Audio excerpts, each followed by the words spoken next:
ពេលកូនអត់នៅផ្ទះអបសក់ណានឹកកូនមែនតែនបងប្អូនអើយដល់ពេលថ្ងៃហ្នឹងកូនមកវិញនិយាយពីថាមើលគាត់ឡើងវល់ពេញផ្ទះដោយសារថ្ងៃហ្នឹងបងថ្លៃខ្ញុំគាត់យកកូនប្រុសរបស់គាត់មកផ្ញើនៅនឹងដោយសារគាត់ជួនកូនស្រីរបស់គាត់មួយទៀតហ្នឹងទៅរៀនគូបន្ថែមមួយថ្ងៃពេញអញ្ចឹងណាបងប្អូនពេលអញ្ចឹងម៉ែក្មេកខ្ញុំមើលមួយខ្ញុំមើលមួយចែកគ្នាមើលបងប្អូនអើយធ្វើម្ហូបផងអីផងវល់ពេញផ្ទះហ្នឹងមើលអត់អីណាបងប្អូនគាត់ថាគាត់វាយគ្នាយើងពិបាកចាប់បលែងគាត់និយាយថាវល់តែពេញហ្នឹងដែលយើងអត់បានមើលដិតដល់ហ្នឹងវាយគ្នាពេញហ្នឹងហ្មងម៉ែក្មេកខ្ញុំថាអូយតែមុំតែមានកូនភ្លោះមកគូឬក៏ពីរគូទៀតមិនបាច់ទេដឹងតែគាត់ខ្យល់គោរងថ្ងៃគាត់សម័យអត់ចាញ់ទេបើសិនថាខ្ញុំមានកូនក្រោយទៀតកូនភ្លោះអីអញ្ចឹងណាពិបាកជាងគេគឺពេលពួកគាត់វាយគ្នាបងប្អូនអើយអញ្ចឹងក៏នាំគ្នានាំចេញក្រៅអត់កើតទេនៅផ្ទះលេងមិនស្រួលនឹងវាយគ្នានាំដើរលេងខាងក្រៅដោយសារខ្ញុំហៅបងអូនស្រីរបស់ខ្ញុំនៅចិត្តផ្ទះហ្នឹងមកដើរលេងជាមួយគ្នាដែរអញ្ចឹងនាំក្មេងៗទៅលេងកន្លែង playground អញ្ចឹងមកទិញអីញ៉ាំសិនបងប្អូនមេក្តៅអញ្ចឹងអត់ដឹងនាំដើរលេងដល់ណាទេបងប្អូនអើយពួកអីខាងក្រៅក្តៅមែនតើនៅចិនតែក្តៅស្ងួតហួតហែងហ្មងអញ្ចឹងមានតែនៅក្នុងផ្សារតំណើពួកអីកន្លែងក្មេងៗលេងហ្នឹងនៅចិត្តដែរទេបងប្អូនអើយនិយាយទៅនៅក្រោមផ្ទះពួកខ្ញុំនៅនឹងហ្មងដោយសារផ្សារតំណើនៅខាងក្រោមខុនដូយើងនៅអញ្ចឹងវាស្រួលដែរបងប្អូនអត់នាំទៅដើរលេងឯណាឆ្ងាយទេរបងថានាំដើរលេងនឹងសួនប៉ុន្តែសួនក្តៅហួតហែងវិញបងប្អូនអត់មានកន្លែងអង្គុយទេក៏នាំគ្នាមកលេងកន្លែង playground នេះវិញកូនស្រីរបស់ខ្ញុំគឺគាត់ធ្លាប់មកលេងនឹងរាល់ដងអញ្ចឹងដោយសារម៉ែក្មេកខ្ញុំគាត់បញ្ចូលកាតហើយយើងដាក់លុយដាក់អីអញ្ចឹងណាមានប្រហែលដងពេលយើងទៅយើងមកលេងគ្រប់ចំនួនដងអស់ទៅយើងថែមលុយបញ្ចូលទៀតទៅអាចលេងម្ដងទៀតបានហើយ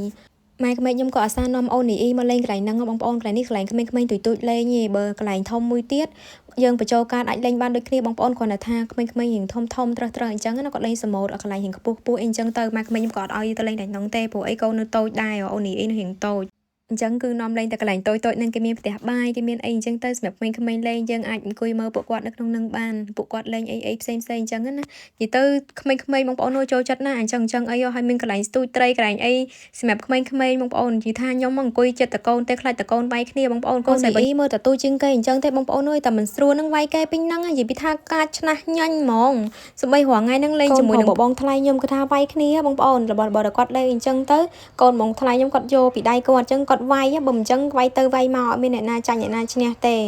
បាទទឹកហ្នឹងគាត់មកលេងម្ដងអីអញ្ចឹងអត់មានថាត្រូវគ្នាបានយូរត្រូវគ្នាបានតែមួយស្បកអីហ្នឹងដឹងតែវាយគ្នាគិលពេញហ្នឹងហើយតើតាម៉ាក់ប៉ានៅចាំអង្គុយមើលនៅហ្នឹងគាត់ថាអូននេះអីគាត់មិនមែនតែចេះតែវាយគេផ្ដេសផ្ដាស់ឲ្យបងប្អូនលុះត្រាតែថាក្មេងនឹងគាត់ទៅតាមរបស់ពីគាត់ពីដៃអីអញ្ចឹងទៅរបស់គាត់កំពុងតែលេងដឹងតែគាត់អត់ចេះចាញ់គេទេមិនថានៅតែផ្ទះមើលកូនមិនមែនអត់ហត់ទេណាបងប្អូនណានៅផ្ទះមើលកូននឹងហត់ជាងអាការងារចេញទៅខាងក្រៅទៀតពួកឯងនៅផ្ទះមើលកូននឹងការងារ100មុខមើលកូនផងអីផងឲ្យបោសផ្ទះជូតផ្ទះដាំបាយធ្វើម្ហូបនិយាយពីថាធ្វើមួយថ្ងៃទៅល្ងាចនឹងអត់ហើយការងារទេអញ្ចឹងមិនថារវាងធ្វើការនៅខាងក្រៅហើយនឹងការងារនៅក្នុងផ្ទះសុទ្ធតែមានតម្លៃដូចគ្នាបងប្អូនមានគេទៅសើអីហើយសិនដល់ការនៅផ្ទះមើលកូនស្រួលខ្លួនអីចឹងអូយអត់សំណងទេបងប្អូនអើយនៅផ្ទះមើលកូននឹងហត់ណាបើឲ្យខ្ញុំជ្រើសរើសសុខចិត្តចេញទៅធ្វើការនៅខាងក្រៅហើយអត់សូវហត់អីហ្មងយើងហត់តែមុខអញ្ចឹងណាតែបើថាយើងចេញធ្វើការខាងក្រៅទៅយើងមិនសូវបានមានពេលស្និទ្ធស្នាលជាមួយកូនទេដោយសារយើងរវល់ការងាររស់ស៊ីរបស់យើងអីអញ្ចឹងទៅ